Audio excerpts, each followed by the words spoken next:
Hello friend, welcome to dream uniform. आप लोगों का बहुत बहुत स्वागत है। फ्रेंड्स, आज की वीडियो जो है वो प्राचीन भारत से लिया गया है। फ्रेंड्स, इस इस टॉपिक से प्रत्येक एग्जाम में आपको एक से दो क्वेश्चन तो डेफिनेटली बन ही जाते हैं। इसलिए प्राचीन भारत जो है वो काफ़ी इम्पोर्टेंट हो जाता है। इसलिए आज मैं इस टॉपिक पे आज मोस्ट इम्पोर्टेंट जो हर एग्ज़ाम में पूछा जाता है वो एमसीक्यू आज करवाऊंगा आपको। तो इसलिए आप शुरू से अंत तक बने रहिएगा, क्योंकि बहुत ही इंटरेस्टिंग क्वेश्चन होने वाला है। तो आइए फ्रेंड, वीडियो को स्टार्ट करते हैं हम लोग। तो फ्रेंड्स आइए, पहला क्वेश्चन जो है उसमें दिया गया है कि हस्तलिपियों के मूल संस्थापक और कौटिल्य के अर्थशास्त्र के संस्थापक कौन थे। तो इसका आंसर हो जाएगा आर्य समाज शास्त्री। क्या हो जाएगा? आर्य समाज शास्त्री हो जाएगा। इसमें फ्रेंड्स जो हम लोग जो है इसमें 30+ क्वेश्चन को करने वाले हैं, जो कि एग्जाम पॉइंट ऑफ व्यू से काफ़ी इंपॉर्टेंट है, इसलिए अंत तक बने रहिएगा। सेकेंड क्वेश्चन जो है, रवि कीर्ति जो एक जैन थे और जिन्होंने एहोल प्रशस्ति की रचना की थी को किस संरचना प्राप्त था को किसका संरक्षण प्राप्त था सॉरी किसका संरक्षण प्राप्त था। तो पुलकेशिन का। ठीक है, इसका आंसर हो जाएगा पुलकेशिन।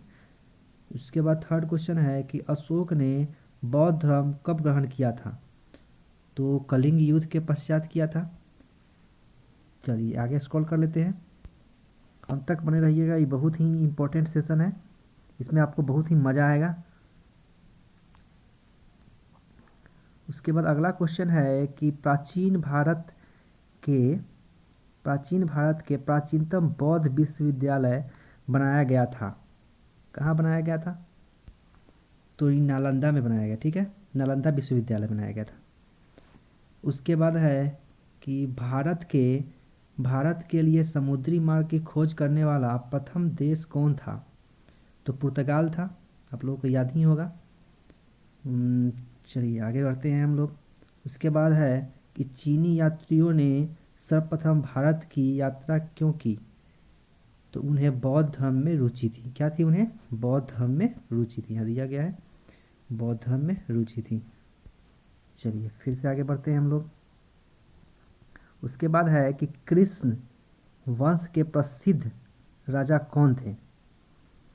कौन थे? तो इसका हो जाएगा कनिष्क। ये तो बहुत ही इंपॉर्टेंट क्वेश्चन है, सबको पता होगा इसका आंसर। क्या हो जाएगा? कनिष्क हो जाएगा। उसके बाद है राजा खारवेल किस चेदी वंश के महानतम संस्थापक थे। तो राजा खारवेल तो आपको क्लिक हो जाएगा, कलिंग से थे, है ना। उसके बाद पुलकेशिन द्वितीय किसका महानतम संस्थापक था। तो बादामी के चालुक्य के था। ठीक है, चलिए आगे बढ़ते हैं। उसके बाद है कि उत्तर मेरूर शिलालेख से किसके प्रशासन के लिए संबंधित जानकारी मिलती है ना। तो चोल वंश की जानकारी हम लोगों को मिलती है। कलिंग के विरुद्ध अशोक के अभियान की जानकारी का मुख्य स्रोत क्या है। तो स्तंभ लेख। अशोक के बारे में हम लोगों को कहाँ से प्राप्त होता है? तो स्तंभ लेख से प्राप्त होता है। उसके बाद है कि गांधार कला के लिए अधीन फली फूली। गांधार कला किसके अधीन फली फूली। तो कुषाण काल हो जाएगा। कुषाण काल के ही जो है गांधार कला का सबसे ज़्यादा विकास हुआ था, है ना। तो इसको याद रखिएगा।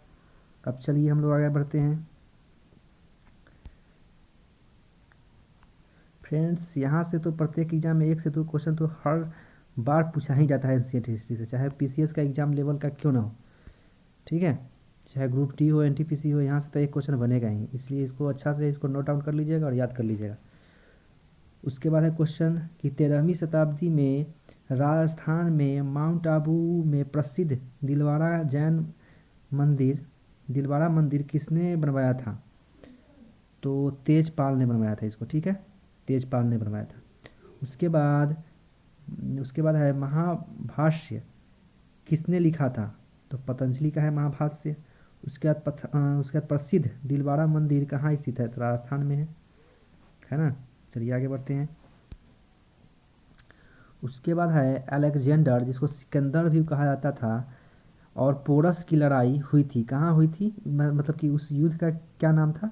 तो हाई स्पीरीज का यूज़ उसको बोलते हैं। ठीक है। उसके बाद राष्ट्रकूट। राष्ट्रकूट जो है, राष्ट्रकूट साम्राज्य का संस्थापक कौन था? तो दंती दुर्ग था।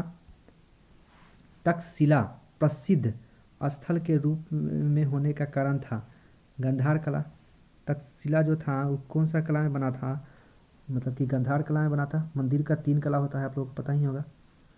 उसके बाद देखिए कि भारत भारत सरकार द्वारा प्रयोग में आने वाला शक संवत किसने प्रारंभ किया था? तो कनिष्क ने प्रारंभ किया था। जो अभी भारत सरकार जो जिसका जो शक संवत का जो यूज कर रहे हैं, वो किसके शासनकाल में आया था? तो कनिष्क हो जाएगा, है ना। उसके बाद भारतीय रंगमंच में यावनिका यानी कि पर्दा होता है का शुभारंभ किसने किया था? तो यूनानियों ने किया था। उसके बाद अगला क्वेश्चन है, 1 मिनट स्क्रॉल कर लेते हैं इसको। किस वंश के शासकों ने ब्राह्मणों तथा बौद्ध भिक्षुओं को क्रमुक्त करमुक्त कम भूमि देने की प्रथा चलाई थी? भूमि दान करने की प्रथा कौन चलाई थी? याद कीजिए। सातवाहनों ने चलाई थी, है ना। सातवाहनों ने चलाई थी। उसके बाद भारत में वर्ण व्यवस्था किस लिए बनाई गई थी? तो व्यापार और श्रम विभाजन के लिए, है ना। इसका आंसर काफ़ी इंपॉर्टेंट है, कंफ्यूजन हो जाता है बच्चों को, इसलिए आप याद याद रखिए इसका। तो आगे बढ़ते हैं। विरूपाक्ष मंदिर का निर्माण किसने किया था? चालुक्यों ने। किसने किया था? चालुक्यों ने किया था। उसके बाद पुहार नगर पुहार नगर की किस चोल शासक ने की थी? पुहार नहर की किस चोल शासक ने की थी? पुहार नहर की यहाँ पर कुछ गलती है। पुहार नहर की पुहार नहर की किस चोल शासक ने रखी थी? गलती है। पुहार नहर किसने बनवाया था? ऐसा होगा, कारिकाल होगा। ठीक है इसका आंसर। पुहार नहर किसने बनवाया था इसको? कारिकाल। उसके बाद अगला क्वेश्चन है कि गुप्त, थोड़ा मिस्टेक हो गया उसमें। गुप्त युग का प्रवर्तक कौन था? चंद्रगुप्त था, है ना। उसके बाद है अगला क्वेश्चन कि अशोक ने अपने सभी अभिलेखों में एक रूपता से किए गए प्राकृतिक भाषा का प्रयोग किया था, अर्धमगधी भाषा का प्रयोग किया था, है ना। अशोक के जितने अभिलेख आपको दिखाई देंगे ज़्यादातर जो है ये अर्धमगधी भाषा का यूज किया गया था, है ना। तो याद रखिएगा। उसके बाद है किस संग्रहालय में कुषाण की मूर्तियों का संग्रहक अधिक मात्रा में है? तो हो जाएगा मथुरा संग्रहालय। उसके बाद है अगला क्वेश्चन कि व्याकरण व्याकरण जो है व्याकरण ग्रंथ व्याकरण ग्रंथ अष्टाध्यायी का रचना कौन किए थे? मतलब, तो इसका हो जाएगा आंसर, हो जाएगा पन्नी। कौन हो जाएगा? पन्नी हो जाएगा। तो फ्रेंड्स, आज की वीडियो में हम लोग इतना ही रखेंगे। अगर वीडियो अच्छा लगा हो तो प्लीज़ लाइक शेयर और कमेंट ज़रूर कीजिएगा, और चैनल को सब्सक्राइब कर लीजिएगा, क्योंकि इस टॉपिक पे अभी जो है एंशियंट हिस्ट्री से लगातार क्वेश्चन आएंगे, तो आपको बहुत ही फ़ायदा मिलने वाला है। चलिए, धन्यवाद।